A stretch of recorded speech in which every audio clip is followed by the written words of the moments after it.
अभी वाला थोड़ा हुआ। अच्छा, ये भी उन्हीं के लिए। श्रीमती स्नेहलता जी,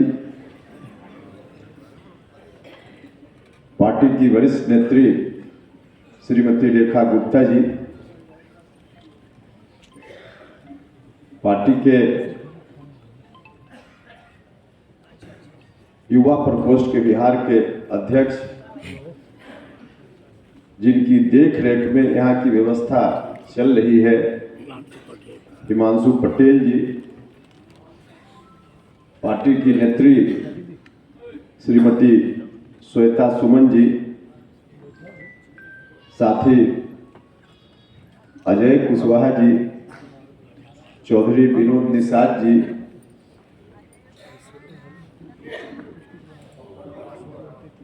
पप्पू वर्मा जी,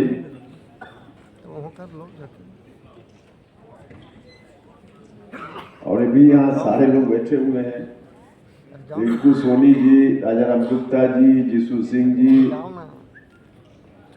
डॉक्टर राम कुमार मेहता जी, मुन्ना सिंह जी, कपिल कुशवाहा जी, रोहतास के महत्वपूर्ण साथियों में से एक हैं।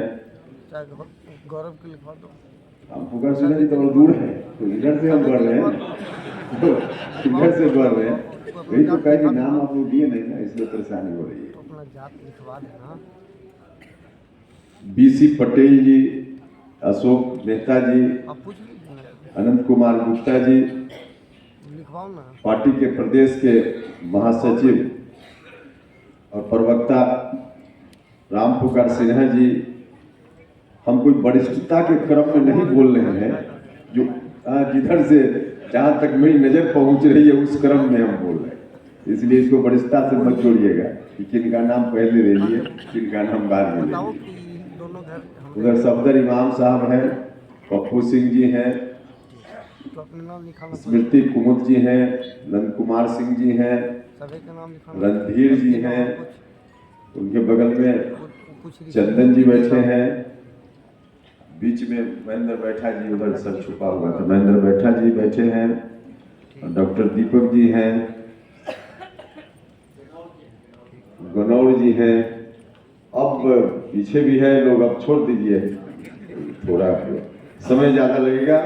मंच पर बैठे हुए सभी शेष सम्मानित नेतागण और आप सब लोग जो इस कार्यक्रम में पिछले 3 दिनों से उपस्थित हैं, सभी सम्मानित नेतागण, भाइयों, मित्रों और मीडिया के बंधुओं, 3 दिनों के कार्यक्रम का अभी समापन हो रहा है।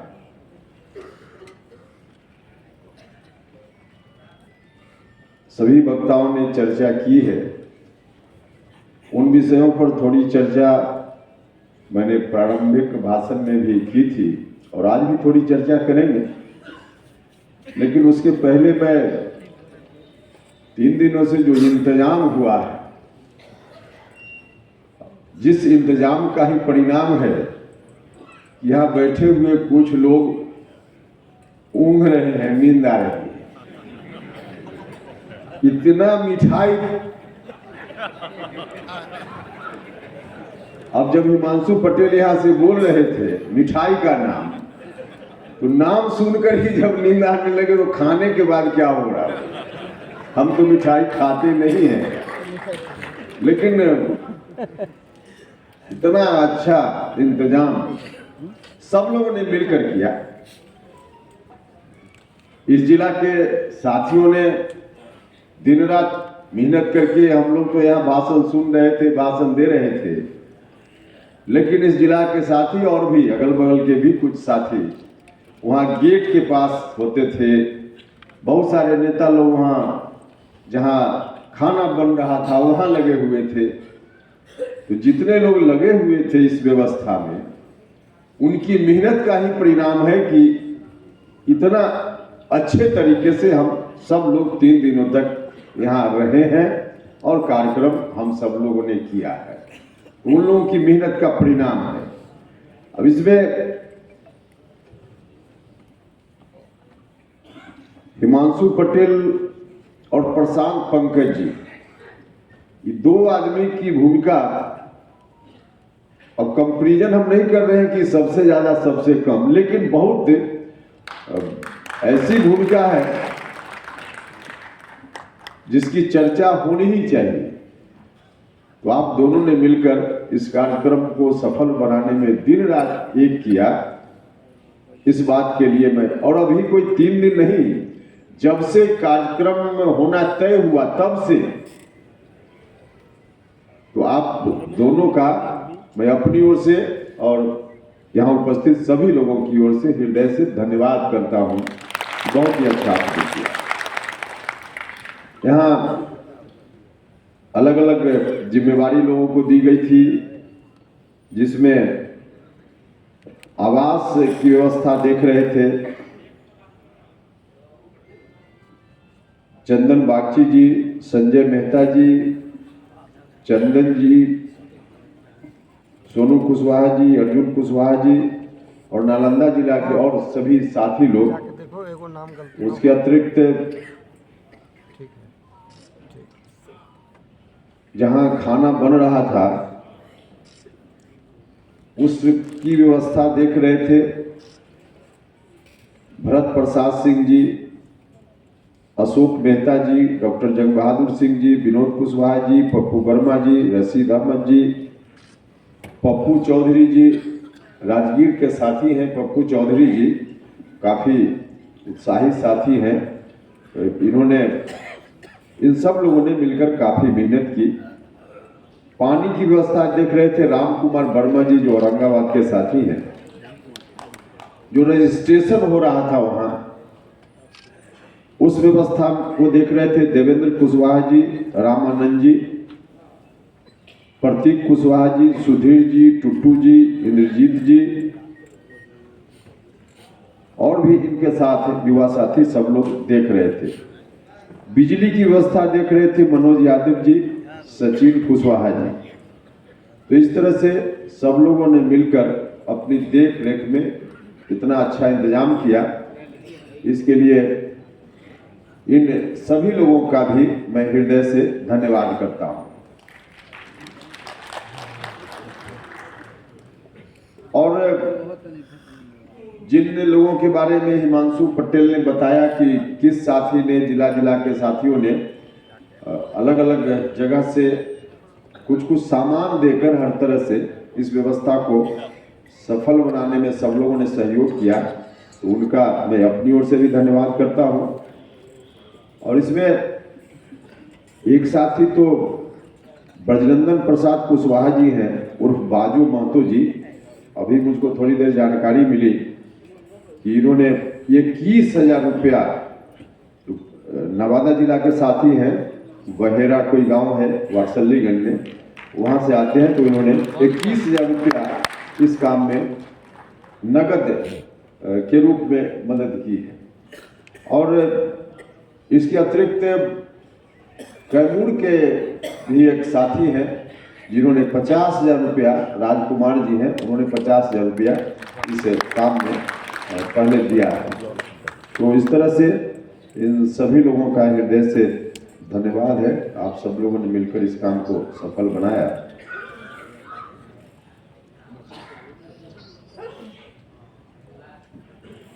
देखिए, अब तो कार्यक्रम का समापन हो रहा है, इसके बाद आप सब लोग भोजन करेंगे और वापस जाएंगे। काफी अच्छी चर्चा हुई 3 दिनों तक, और यहाँ जो चर्चा हुई मुख्य मंच से, इसके अतिरिक्त भी कुछ और व्यवस्था की गई थी अलग से, अतिरिक्त बैठकों के लिए, जिसमें अति पिछड़ा समाज के जो लोग आए हुए हैं अलग अलग जिला से, अनुसूचित जाति जनजाति समाज से जुड़े हुए जो लोग आए हुए हैं अलग अलग जिलों से, महिलाएं आई हुई हैं, इन सभी लोगों की अलग अलग बैठक भी हुई है। और उन बैठकों में भी हम लोगों ने उनका सुझाव लिया है, किन समस्याओं से अति पिछड़ा समाज के लोग जूझते रहते हैं, दलित महादलित समाज के लोग या महिलाएं, तो उनके बारे में भी यहाँ हम लोगों ने अलग से भी उनकी राय ली है। साथ ही साथ आप सब लोगों ने भी राय दी। जो आधार पत्र रखा गया, भविष्य की कार्यसूची रखी गई, उस पर भी महत्वपूर्ण बहुत सारा सुझाव काफ़ी महत्वपूर्ण है। तो आपको बताया गया है कि इन तमाम सुझावों को समाहित करके और बाद में हम लोग आपका जो सुझाव आया उसको भी साथ ही साथ और जो बाहर के भी एक्सपर्ट हैं, विशेषज्ञ हैं अलग अलग विषयों के, उनसे भी हम लोग राय परामर्श करेंगे और राय परामर्श करके फिर पार्टी की ओर से दृष्टि पत्र विजन डॉक्यूमेंट हम लोग कुछ ही दिनों के बाद जारी करेंगे। अंतिम रूप से उसी विजन डॉक्यूमेंट के आधार पर पार्टी आगे काम करेगी। तो इस काम को पूरा किया गया है, चर्चा जितनी होनी थी हो गई है। मित्रों, जब यहाँ चर्चा चल रही थी तो मैं भी आपकी बातों को सुन रहा था और उस क्रम में कई बातें आई और मुझको मुनासिब लगा कि उनमें से कुछ बातों की चर्चा मैं करूं। कई लोगों ने खुलकर और कई लोगों ने मिलकर अलग से भी, पता नहीं क्यों और पता नहीं क्या कुछ आधार उसका है, तभी लोग चर्चा करते हैं। यहां से भी कहा गया,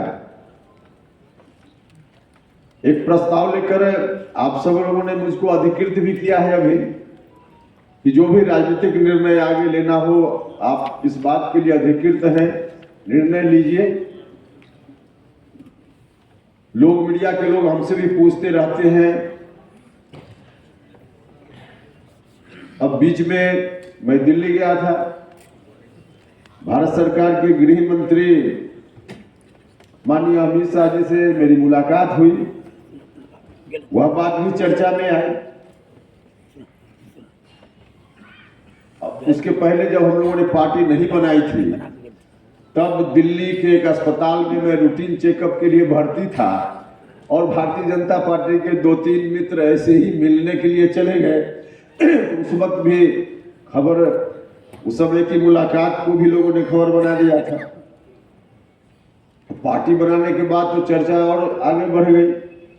लोग पूछने लगे कि अमित शाह जी से मुलाकात हुई तो क्या भारतीय जनता पार्टी के साथ आपका गठबंधन फाइनल हो गया, क्या करने वाले हैं आप?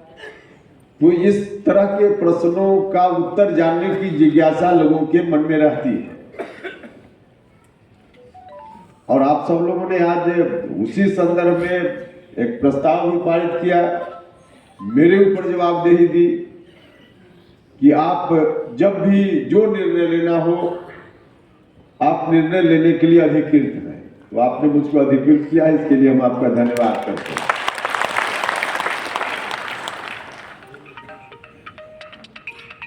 देखिए, निर्णय जब लेना होगा तब लेंगे।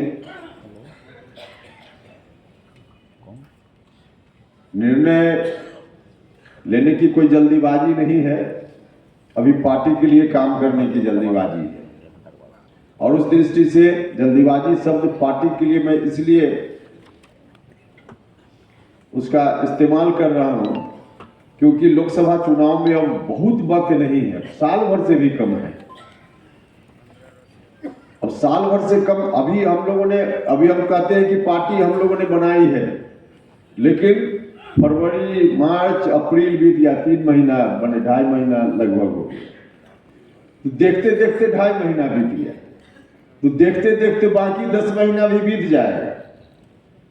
हाँ, यह ठीक है कि जब से हम लोगों ने पार्टी बनाई है निरंतर हम लोग कुछ न कुछ कार्यक्रम में लगे हुए हैं। तो आप सब लोग जो यहाँ आए हैं, आप सब लोगों से एक ही आग्रह है कि सिर्फ पटना से जो नेता साथी हैं यही लोग लगे रहें और आपके जिला में जाएं तब आप लगिए, इतना भर से काम नहीं चलने वाला है। अब आप जहां भी हैं, अपने गांव में, घर में, जिला में, जहां भी हैं, जिस रूप में उसी रूप में 24 घंटा में आप अपना रोज का काम करने के बाद कम से कम 10 घंटा या 8 घंटा पार्टी के लिए रोज लगिए, तब जो आप चर्चा करते हैं वहां तक पार्टी पहुंच पाएगी। तो इस काम में लगना है।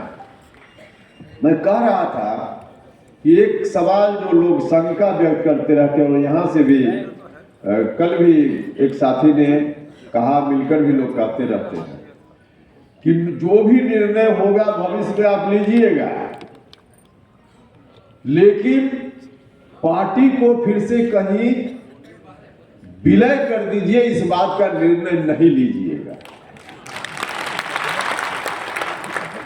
कल भी यह बात यहां से उठी है। हम तो पहला दिन बोलते हुए उस दिन भी हमने कहा था कि किस परिस्थिति में हमने निर्णय लिया। वोट का डिवीजन हो रहा था और जनता की ओर से कंजूसी हो गई। जनता उसी समय या तो मुकम्मल नीतीश जी के साथ या नहीं तो मुकम्मल हम लोगों के साथ। अगर मुकम्मल हम लोगों के साथ भी लोगों ने अपनी ताकत दे दी होती तो विलय की कोई जरूरत थी? इसलिए कि तब कोई आशंका ही नहीं थी। अगर मुकम्मल ताकत हम लोगों को मिल गई होती तो हम लोग अकेले फरिया लेते लालटेन वालों से, लेकिन बांट दिया, कुछ नीतीश जी को, कुछ हम लोग, और इसी में लालटेन वालों को लगा कि अब तो दो तरफ हो गया है, बीच से हम निकल जाए। तो जनता की ओर से ताकत कम दी गई, इसलिए वैसा निर्णय हम लोगों ने लिया था। मजबूरी थी हम लोगों की, क्योंकि वैसा निर्णय नहीं लेते और फिर लालटेन वाले उसी के चलते आ जाते, तब तो फिर जिंदगी भर की जो कमाई हम लोगों की राजनीति की थी सब खत्म हो जाती ना। तो जनता ही सीधे कहती कि आपके चलते हो गया, फिर से लालटेन राज आ गया। तो हम लोगों को लगा कि नहीं। तो इस बार मुझको पक्का भरोसा है कि जनता भी इस बार टुकड़ा में नहीं देगी, मुकम्मल देने का काम करेगी। और मुकम्मल देगी तो कोई ऐसी परिस्थिति आएगी नहीं। लेकिन फिर भी कोई काल्पनिक सवाल ही करे कि अगर कभी किसी परिस्थिति में आप कह रहे हैं कि परिस्थिति आ गई इसलिए हमने पार्टी का विलय कर लिया, तो दूसरा सवाल उठ सकता है किसी के मन में कि फिर कभी वैसी परिस्थिति आ जाएगी तो फिर तो आप विलय करने की बात करने लगिएगा। भाइयों और मित्रों, कान खोलकर सुन लीजिए। जनता ने कंजूसी की तो परिस्थिति बन गई थी। तो पहली बार का मामला था, तो इसलिए उस मजबूरी के कारण हम लोगों ने विलय का फैसला लिया। आपके माध्यम से बिहार की जनता से भी हम अब कहना चाहते हैं कि आप मुकम्मल दीजिए। अब कोई सवाल नहीं उठता है उस तरह का, लेकिन हम आपसे कहना चाहते हैं कि जनता मालिक होती है, उनका निर्णय उनका। अगर कभी दोबारा वैसी परिस्थिति आ भी जाए तो उपेंद्र कुशवाहा इस जीवन में अब पार्टी के विलय के बारे में सोच भी नहीं। अब उस वक्त तो हम लोगों को जनता को कहने के लिए भी होगा ना कि पहली बार तो आपने किया तो हम आपसे डर गए कि हमारे ऊपर आरोप ला दीजिएगा। अब हम क्यों डरेंगे? हमारे ऊपर आरोप भी अब जनता नहीं ला पाएगी वैसी परिस्थिति के बाद। और जब जनता आरोप नहीं ला पाएगी, क्योंकि हम लोग भी सचेत हैं, तो सवाल ही नहीं पैदा होता है। इसलिए हम फिर से इस बात को यहां दोहराना चाहते हैं, बार बार दोहराना चाहते हैं कि वैसी परिस्थिति फिर आ भी गई, कोई और परिस्थिति किसी तरह की आ गई तो पार्टी का अस्तित्व रहेगा, पार्टी को विलीन करने का कोई सवाल पैदा ही नहीं होता। तो आज के बाद इस तरह की बात कहीं से भी आए तो आप लोग पूरी मजबूती से बताइएगा। अब कहीं से सवाल पैदा नहीं होता है। पार्टी बनी है तो पार्टी चलेगी, चाहे जितनी विपरीत परिस्थिति का सामना करना पड़े, चाहे जितनी कठिनाई में हम लोगों को जाना पड़े, हम लोग तमाम कठिनाइयों को झेल लेंगे, लेकिन पार्टी को बनाकर रखेंगे, पार्टी को मजबूती से आगे चलाने का काम करेंगे। भाइयों और मित्रों, कुछ लोग थोड़ा गलत दिशा में भी बहस को ले जाते हैं। कान खोलकर सुन ली, पार्टी उपेंद्र कुशवाहा को मुख्यमंत्री बनाने के लिए नहीं बनी है। जरा ठीक से समझ लीजिए, उपेंद्र कुशवाहा अपने को मुख्यमंत्री की कुर्सी तक ले जाने की लड़ाई नहीं लड़ रहा है, वह तो नीतीश कुमार जी कर रहे थे। उपेंद्र कुशवाहा एक अन्य मार्ग में खुद पहुंचे, इसकी लड़ाई नहीं लड़ रहा है। उपेंद्र कुशवाहा एक अन्य मार्ग कैसे पहुंचा जाए उसके रास्ते का निर्माण कर रहा है। हम रास्ता बनाना चाहते हैं। हम लोगों ने समता पार्टी से लेकर जनता दल यूनाइटेड तक रास्ता बनाया था नीतीश जी के नेतृत्व में। रास्ता बना नीतीश जी, तमाम गरीब गुरबा लोगों ने मिलकर रास्ता बनाया तो आप मुख्यमंत्री की कुर्सी तक पहुंच गए। लेकिन जब आप मुख्यमंत्री की कुर्सी तक पहुंच गए तो दूसरा कोई उस रास्ते पर नहीं पहुंचे, इसलिए उस रास्ता को ही तबाह कर देने का काम, बर्बाद कर देने का काम नीतीश जी आपने किया। रास्ता रहता तो कोई पहुंचता, लेकिन रास्ता नीतीश जी ने, ठीक उसी तरह से नीतीश जी ने काम किया। जैसे कोई बच्चा दिन भर खेलता है, घरौंदा बनाता है, और शाम में जब घर जाना होता है तो लात मारकर उसको तोड़ देता है कि कोई दूसरा बच्चा उसमें खेल ना ले। अगर रहता रास्ता तो क्या जरूरत थी हम लोगों को नया रास्ता बनाने की? हम तो गए ही थे उनके साथ। लेकिन उस रास्ता को, उस सीढ़ी को ही नीतीश जी ने तोड़ दी, जिस सीढ़ी से कोई पहुंच सकता था, लेकिन उस सीढ़ी को नीतीश जी ने तोड़ दी। हम लोग उसी सीढ़ी का निर्माण करना चाहते हैं, हम रास्ता बनाना चाहते हैं। अकेले उपेंद्र कुशवाहा मुख्यमंत्री बन जाए और रास्ता न बन पाए, इसके लिए हमने पार्टी नहीं बनाई। हम रास्ता निर्माण के लिए हमने पार्टी बनाई। रास्ता रहेगा तो कोई पहुंचेगा। भाई और मित्रों, एक चर्चा और लोग करते रहते हैं, एक चर्चा और लोग करते रहते हैं, अमुक जात का मुख्यमंत्री होना चाहिए और अमुक जात का मुख्यमंत्री हो ही नहीं सकता। दोनों चर्चा होती है। अमुक जात का मुख्यमंत्री होना चाहिए, कुशवाहा जात का होना चाहिए, फलाने जात का होना चाहिए मुख्यमंत्री, लोग चर्चा करते रहते हैं। और इसी क्रम में बोल देते हैं कि अब भूमिहार मुख्यमंत्री हो ही नहीं सकता है, राजपूत मुख्यमंत्री हो ही नहीं सकता है, ब्राह्मण मुख्यमंत्री हो ही नहीं सकता है। यह गलत चर्चा है, दोनों चर्चा गलत है। जात देखकर मुख्यमंत्री बनाने का काम नहीं होना चाहिए, गलत चर्चा है। क्यों नहीं किसी समाज का मुख्यमंत्री कोई व्यक्ति हो जिसके अंदर पात्रता हो, योग्यता हो, जनता आशीर्वाद दे, तो किसी जात का कोई व्यक्ति मुख्यमंत्री बन सकता है। सिर्फ जात से कोई है और इसके चलते मुख्यमंत्री बन जाए, ऐसे डेमोक्रेसी चलता है क्या?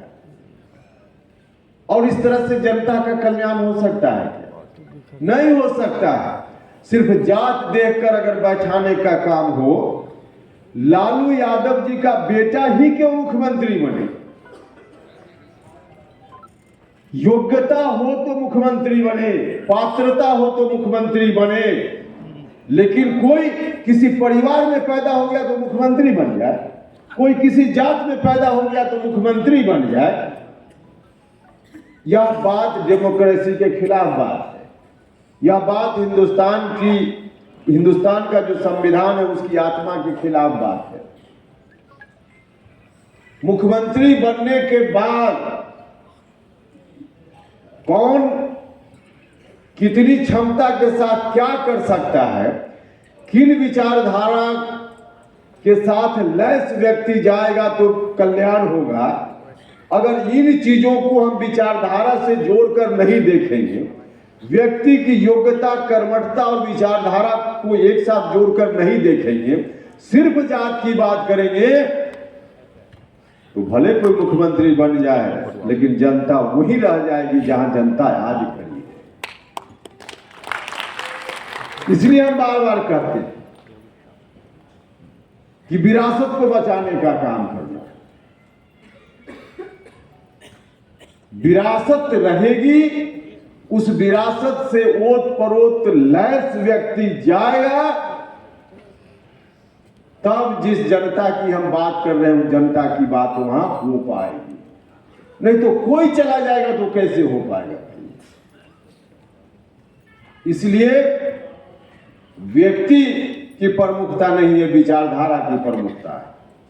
विचारधारा के आधार पर चीजों को सोचने का काम करना चाहिए। हाँ, यह बात ठीक है कि डेमोक्रेसी में सबका हक है, सबको मौका मिलना चाहिए। किसी की अपेक्षा है तो अपेक्षा को हम गलत नहीं कह सकते हैं। समाज में सभी वर्ग के लोगों को अगर मौका मिले उचित जगह पे, जहां भी निर्णय लेने की जो प्रक्रिया है उस प्रक्रिया में समाज के सभी वर्ग के लोगों की हिस्सेदारी हो, सब लोगों का प्रतिनिधित्व हो, तब सबके लिए न्याय की बात हो पाएगी, जिसको हम लोग सामाजिक न्याय की बात करते हैं, सामाजिक न्याय कहते हैं। तो सबकी अपेक्षा होती है और उस अपेक्षा के आधार पे अगर कोई सोचता है कि उसके बीच का कोई जाए तो एक अलग बात है, और वह सोचने में कोई बुराई नहीं।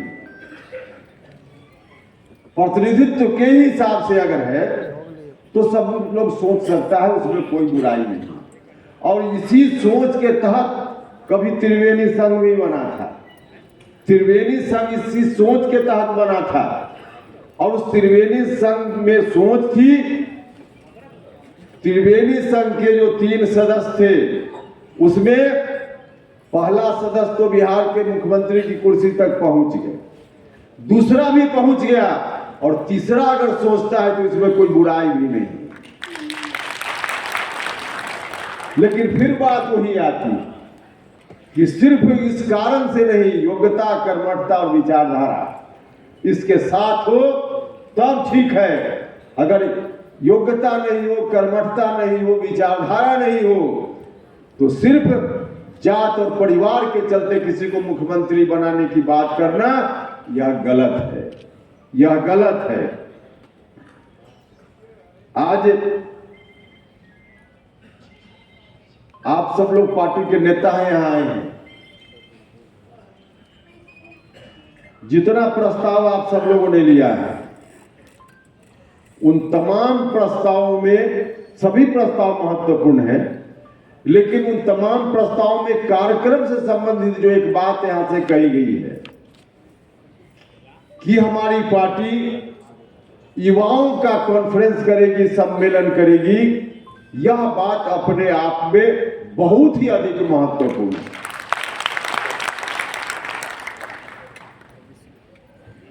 युवाओं को आगे लाना ही पड़ेगा, हर जगह युवाओं को मौका देना ही पड़ेगा। युवाओं को कैसे हर तरह से उनको अवसर मिले, उनको अवसर उपलब्ध कराने का काम करना ही पड़ेगा। लेकिन सिर्फ भाषण से नहीं हो पाएगा। अब कहने के लिए तो युवाओं की बात, जोर जोर से युवाओं को कैसे रोजगार मिले। बिहार के आज के उप मुख्यमंत्री जब उन दिनों विधानसभा चुनाव के समय घूम रहे थे बिहार भर में, घोषणा पत्र जारी किया था, तब कहा कि हम अगर सरकार में गए तो कैबिनेट का पहला फैसला होगा, पहली कलम चलेगी, उस कलम से 10 लाख नौजवानों को हम नौकरी देने का काम करेंगे। अब उनको बताना चाहिए पहला कैबिनेट क्या, जब से वो गए हैं कैबिनेट में, उस वादा के बाद 2020 के बाद बनी हुई सरकार में, तब से मुझको लगता है कि 100 बार कैबिनेट की बैठक हो गई होगी। कहा था कि पहला कैबिनेट में 10 लाख नौजवानों को हम रोजगार देंगे, नौकरी देंगे, और 1-2 नहीं सैकड़ों बार कैबिनेट की बैठक हो गई होगी। कहां है नौकरी, कहां है नौकरी। नौजवान मित्रों को ठगने के लिए अगर कोई सिर्फ बात करेगा, भाषण देगा, तो नौजवानों की समस्या का हल नहीं हो पाएगा। नौजवान मित्रों, मैं आपसे भी कहना चाहता हूं, आपके माध्यम से बिहार भर के नौजवानों से कहना चाहता हूं, कोई सिर्फ उम्र से अगर नौजवान होने की बात करता है सिर्फ, और उसके आधार पे आपको लगता है कि यही व्यक्ति नौजवान है हमको देगा, तो आपने हर्ष देख लिया। उम्र से अपने को नौजवान कहने वाला नहीं कहा था कि 10 लाख नौकरी देंगे, नहीं मिली नौकरी, नहीं मिली नौकरी। तो सोच समझ जिसकी ठीक हो उसके आधार पे अगर बात हो ईमानदारी से तब आप भरोसा कीजिएगा। कोई कह दे तो उस पर भरोसा करने का काम मत कीजिए। मैं नौजवान मित्रों से कहना चाहता हूं, देखिए इस राज्य में संभव है, रोजगार देना भी संभव है, ऐसा नहीं कि रोजगार देना संभव नहीं।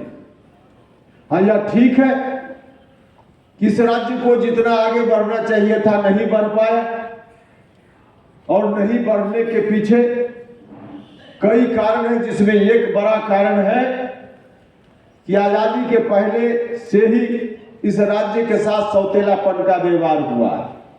जो नीतियां पॉलिसी बनी है कहीं न कहीं उसका नुकसान इस राज्य को हुआ है, और उसके चलते भी जहां बिहार को पहुंचना चाहिए था बिहार नहीं पहुंच पाया। वरना अगर उन नीतियों का दोष नहीं होता तो बिहार विकसित राज्यों की श्रेणी में कब का शामिल हो गया रहता। और इसीलिए मांग उठती रही है बिहार से, और हम लोग भी उस मांग के समर्थन में रहे हैं।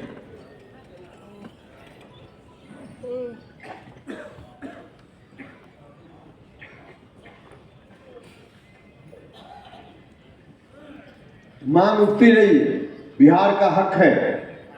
जो पॉलिसी दिल्ली से बनती रही है, आज नहीं हम पहले आजादी के पहले से लेकर अब तक की बात कर रहे हैं, जो पॉलिसी बनती रही है दिल्ली से, उसके चलते बिहार की यह दुर्दशा है, इतना पीछे बिहार है।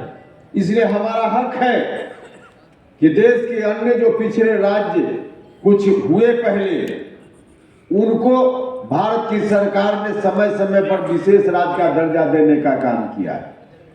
उसी रूप में बिहार का भी हक है कि बिहार को भी विशेष राज्य का दर्जा मिलना चाहिए। और हम सब लोगों ने समय समय पर इस मांग को दोहराने का काम किया, उठाने का काम किया। हम इस मंच से आपसे भी आग्रह करना चाहते हैं कि इस मांग को हम लोगों को उठाते रहने का काम करना है। बिहार को विशेष राज्य का दर्जा मिलना ही चाहिए। लेकिन ऐसा भी नहीं है कि बिहार को विशेष राज्य का दर्जा नहीं ही अगर मिले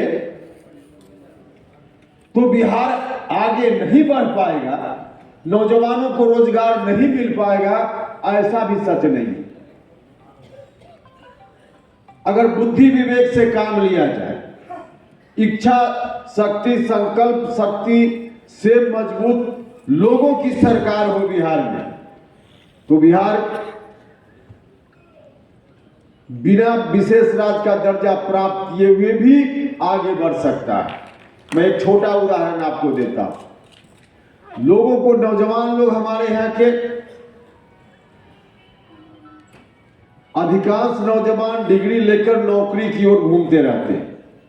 हम जब भारत सरकार में मंत्री थे तो इंजीनियरिंग पास का सर्टिफिकेट लेकर रोज दर्जनों नौजवान हमसे दिल्ली में मिलते थे, कहीं प्राइवेट में भी नौकरी दिलवाती थी। 10,000 15,000 के मासिक वेतन पर दिल्ली में नौकरी ढूंढते रहते थे, वह भी प्राइवेट कंपनी में कहीं नौकरी दिलवाती थी। उनमें से कई लोगों से हमने कहा, उस वक्त हम पूछते थे लोगों से, आज भी पूछते, कि आप इंजीनियरिंग की डिग्री लेकर 10,000 15,000 की नौकरी क्यों खोजते रहते, अपना कुछ की रोजगार क्यों नहीं करते? तो उनका रोना होता था कि सर अपना रोजगार तो करना चाहते हैं लेकिन पैसा नहीं है, कहां से करें, हमारा परिवार उस रूप में सक्षम नहीं है। किसी तरह से पिताजी ने जो उनकी कमाई थी, एक शाम भूखे रहकर किसी तरह से इंतजाम किया और हम इंजीनियर तो बन गए। लेकिन पैसा नहीं है, कैसे हम कर पाए? करना तो चाहते हैं, और वाकई बिहार का नौजवान करना भी चाहता है। और जब करना चाहता है, पैसा नहीं है, तो बैंक से फिर उसकी इच्छा होती है कि हमको लोन मिल जाए, बैंक से मदद मिल जाए। दूसरे राज्यों में वहां के बैंक नौजवानों को रोजगार के लिए मदद वहां के बैंक करते हैं, लेकिन बिहार में नौजवानों को किसी को अगर बैंक से लोन लेना हो, अगर लोन मिल जाए तो वह धंधा कर सकता है, और जब धंधा करेगा तो खुद नौकरी क्यों खोजेगा? नौकरी खोजने वाले की जगह नौकरी देने वाला वह बन सकता है बिहार के नौजवानों में यह मेरी। दूसरे राज्यों में जो वहां का विकास हो रहा है, उसमें बिहार के नौजवानों का कितना बड़ा योगदान है बिहार के नौजवानों में यह मेरी प्रतिभा। बिहार में भी इस्तेमाल करे तो हो सकता है, धंधा अपना कर सकता है, लेकिन कैसे करे? वाकई उसके सामने कठिनाई। बैंक लोन नहीं देता है, पैसा नहीं देता है। भाइयों और मित्रों, बिहार के लोग जितना बैंक में पैसा जमा करते हैं, बैंक से जो बिहार का नौजवान लोन मांगने जाता है, ऋण मांगने जाता है, तो बैंक कोई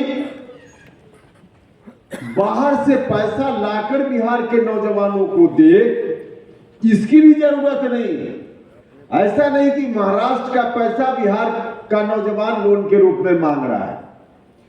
जितने लोग बिहार के अपने अपने खाता में पैसा जमा करते हैं, अगर उतना ही पैसा जो बिहार का ही पैसा है, बिहार के लोगों का पैसा है, उतना ही पैसा लोन के रूप में अगर बिहार में अगर बैंक देने का काम करे, तो बिहार के लाखों नौजवानों को रोजगार मिल सकता है। लेकिन बैंक वाले यह काम नहीं करते।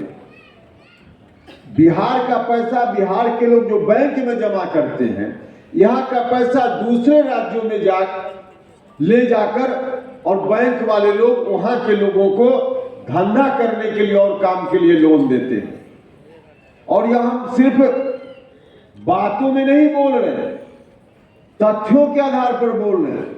जो आंकड़ा है, सरकारी आंकड़ा है, उसके आधार पर सिर्फ एक साल का उदाहरण मैं आपको देना चाहता हूं। हर साल बैंक में जितना पैसा बिहार के लोग जमा करते हैं, उसका आंकड़ा निकलता है कि किस साल किस राज्य के लोगों ने कितना अपना पैसा बैंक में जमा किया। उसके आधार पे हम 2022 पिछले साल का ही आंकड़ा है, उसके पहले का भी लेकिन बताएंगे तो वक्त लगेगा। सिर्फ एक साल का आंकड़ा देखिए, 2022 जो बीता हुआ वर्ष है, उसमें बिहार के लोगों ने बैंक में अपना पैसा जमा किया 4,42,417 करोड़ रुपया। 4,42,417 करोड़ रुपया। इसी साल में अब देख लीजिए किस तरह से बेईमानी होती है। इसी साल में आंध्रा में, जो एक विकसित राज्य है, वहां के लोगों ने बैंक में बिहार के लोगों ने जितना जमा किया उससे कम राशि वहां के लोगों ने बैंक में जमा किया। बिहार में जमा किया लोगों ने 4,42,000 करोड़ रुपया, आंध्रा के लोगों ने जमा किया 3,85,881 रुपया। मतलब आंध्रा में कम जमा हुआ, बिहार में ज्यादा जमा हुआ। अब लोन देख लीजिए कि आंध्रा में कितना वहां के बैंक ने दिया और बिहार के बैंक ने कितना लोन दिया। हमने जमा किया 4,42,417 करोड़ और लोन के रूप में बैंक ने दिया बिहार में 1,95,592 करोड़। मतलब जितना जमा किया उसका सिर्फ 44%। अगर 1 करोड़ जमा हुआ तो सिर्फ 44 लाख रुपया लोन के रूप में बिहार के बैंकों ने देने का काम किया। जमा किया 1 करोड़, दिया 44 लाख। अब आंध्रा की स्थिति देख लीजिए। आंध्रा में जमा किया वहां के लोगों ने 3,85,881 करोड़ और वहां कर्ज कितना मिला? 5,50,560 करोड़। मतलब जितना जमा किया उससे लगभग 1.5 गुना 142.67% वहां के बैंकों ने वहां के लोगों को कर्ज दिया। तो जमा हुआ 1 करोड़ और दिया वहां 1,42,00,000। ये 42,00,000 रुपया आया कहां से? उनके यहाँ तो जमा हुआ था 1 करोड़, दिया 1,42,000। ये 42,000 आया कहां से? उनके यहाँ तो जमा हुआ था 1 करोड़। तो पैसा वहां जो लोगों को ऋण मिला, बिहार के लोगों ने जो जमा किया, यहाँ के लोगों को ऋण कम दिया और यही पैसा आंध्रा चला गया। आंध्रा के लोगों को, नौजवानों को रोजगार के लिए वहां के बैंकों ने लोन दे दिया, लेकिन बिहार में जितना जमा हुआ उतना पैसा भी बिहार के नौजवानों को नहीं मिला। नहीं मिला। भाई और मित्रों, बेईमानी है कि नहीं बेईमानी? यह अन्याय है कि नहीं अन्याय? और यह अन्याय क्यों है? राज्य सरकार में बैठे हुए लोगों की इच्छा शक्ति नहीं ठीक है। इसके चलते अगर ठीक से उद्योग चलाने का वातावरण यहां बना होता, ठीक से सरकार की पॉलिसी यहां बनी हुई होती, लॉ एंड ऑर्डर का सिचुएशन अगर ठीक होता, तो बैंक के लोगों को भी भरोसा होता कि यहाँ का नौजवान लेगा ऋण, धंधा करेगा तो कमाई होगी, पैसा लौटा देगा।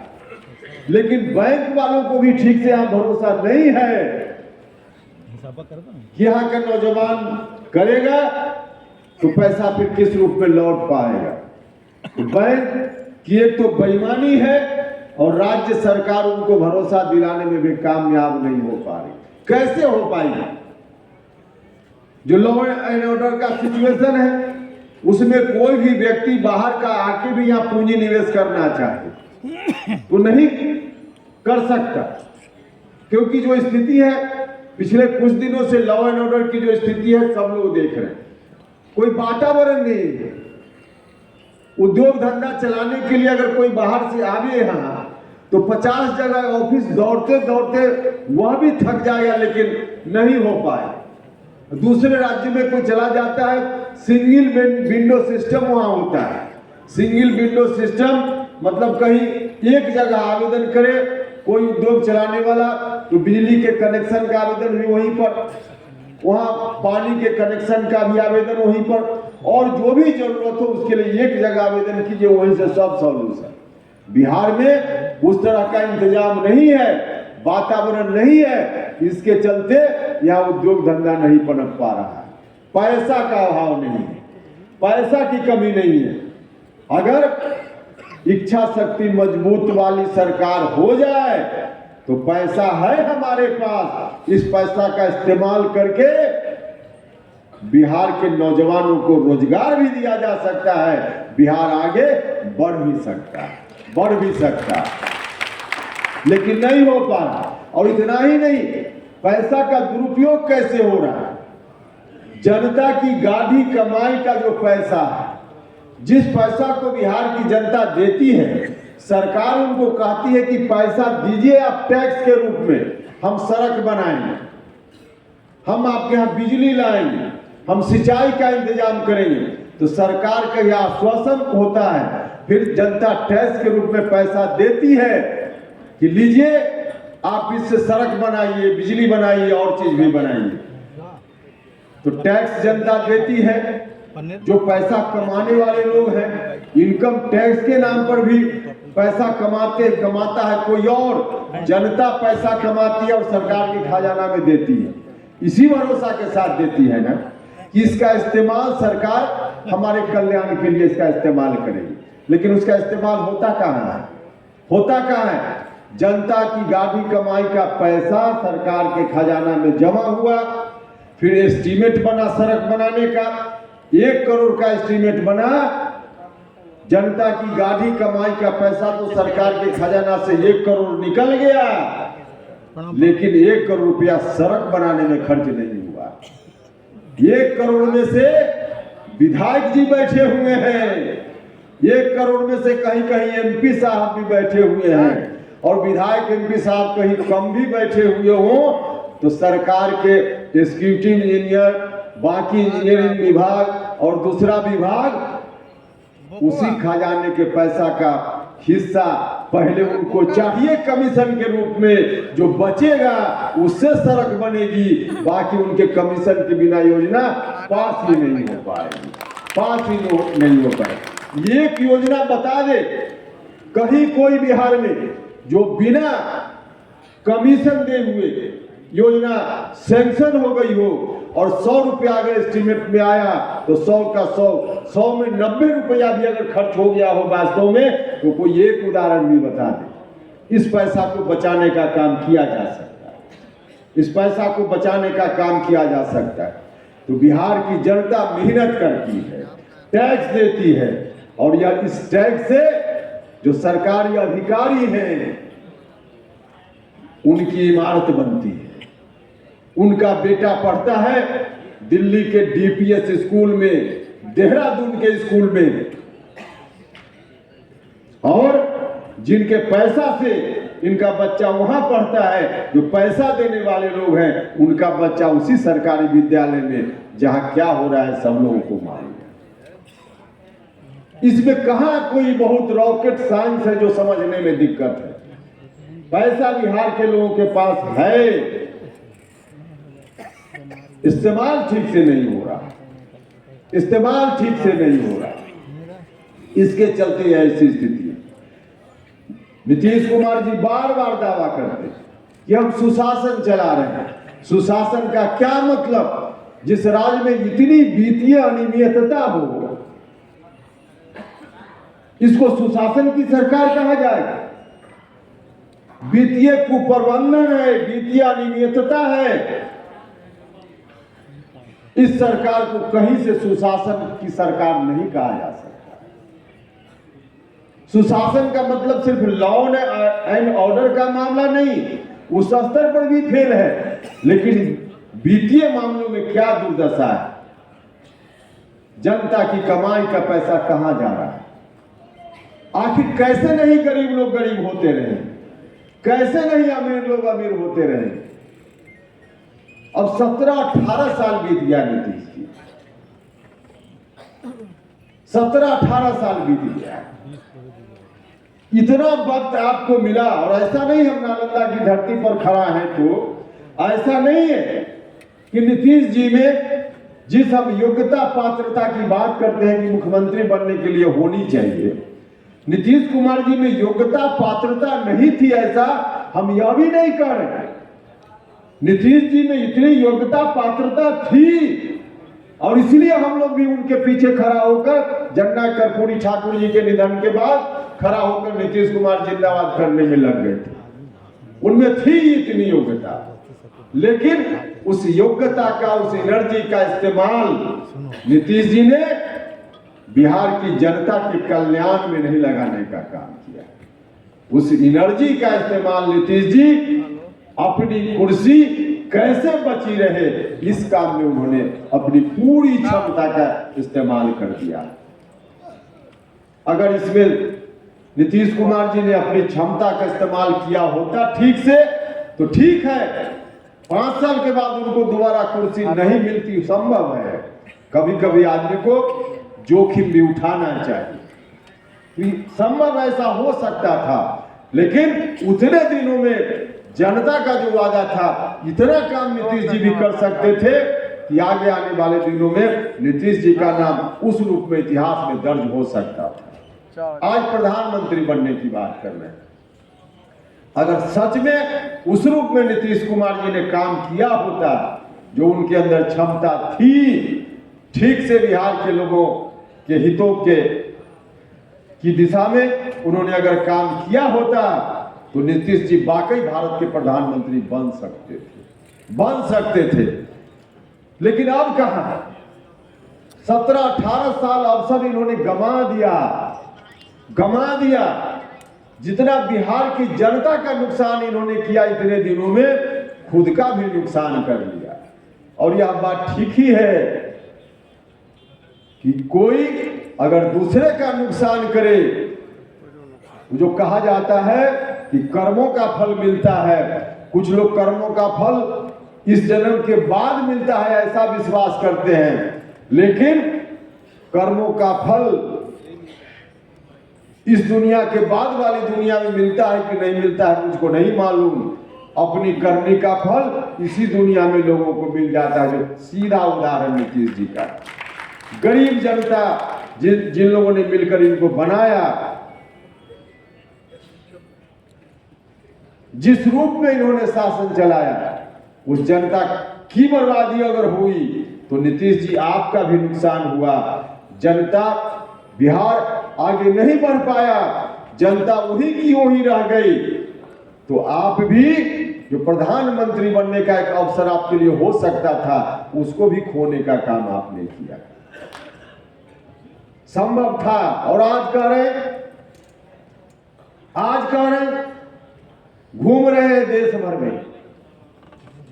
अब कहां, अवसर तो समाप्त हो गए, अवसर तो समाप्त हो गए। जो लोग भी इनको मुख्यमंत्री बनाने की बात बिहार में करते हैं, राष्ट्रीय जनता दल के लोग, अब सुनकर भी हंसी आती है, सुनकर भी हंसी आती है।